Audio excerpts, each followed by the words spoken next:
नमस्कार दोस्तों, ज्ञान की गंगा यूट्यूब चैनल में आपका स्वागत है। हम आपके लिए एक नई वीडियो के साथ फिर उपस्थित हुए हैं। तो यह कहानी आप एंड तक जरूर सुनिएगा। तो आइए देर ना करते हुए कहानी को शुरू करते हैं। हमारे कर्मों में कई तरह की बातें शामिल होती हैं। कहानी सफलता के लिए जरूरी है कर्म में इन दो बातों का होना। तो कहानी बहुत ही लाभदायक और ज्ञानवर्धक होने वाली है। तो कहानी को एंड तक जरूर सुनिएगा।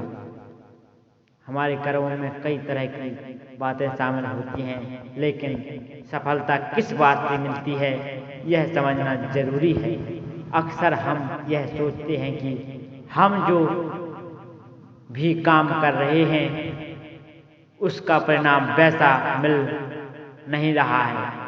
प्रिय भक्तों, जैसा होना चाहिए, कभी कभी हम अपने कर्मों से भी असंतुष्ट दिखाई देते हैं।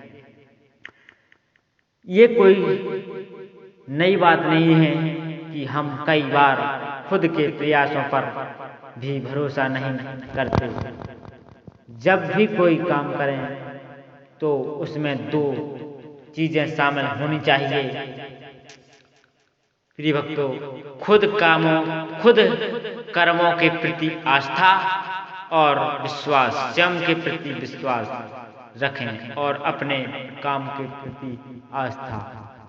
विश्वास हमारे व्यक्तित्व में सकरता और ऊर्जा लाता है, और आस्था हमारे काम में समर्पण की भावना लाती है। यह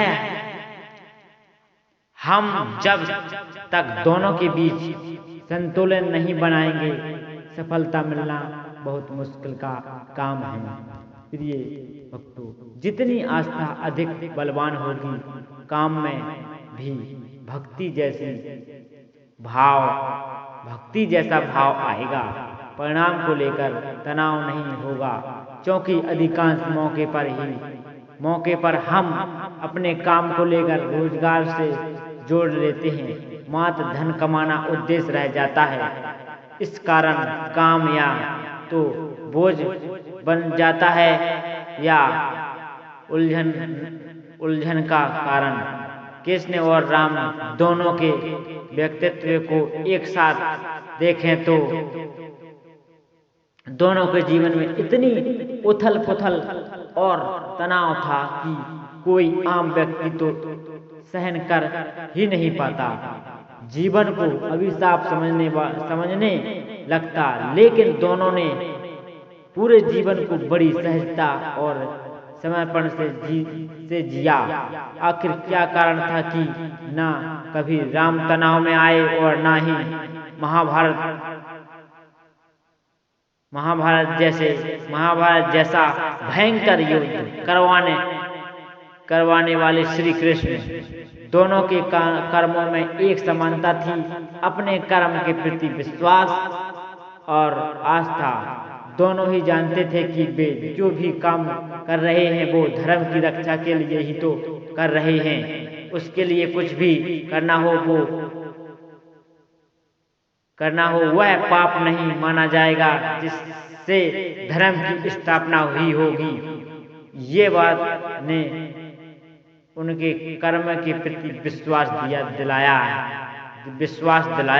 कर्म के परिणाम को दोनों ही जानते थे कि उससे धर्म जुड़ा है, इसलिए हम काम के प्रति उनके मन में आस्था का भाव बना रहा। आज आधुनिक युग में हमारा अपने कर्मों के प्रति आस्थावान या विश्वासी न होना और इस बात की ओर इशारा करता है कि हमारे कर्मों में कहीं ना कहीं कोई गलत उद्देश्य है, या फिर हम अपने कर्मों के उद्देश्य को लेकर गंभीर ही नहीं हैं। तो हमारी यह कहानी आपको कैसी लगी कमेंट में ज़रूर बताइएगा, और चैनल पर नए आए हो तो चैनल को सब्सक्राइब जरूर करिएगा। जय श्री सीताराम, जय श्री राधेश्याम।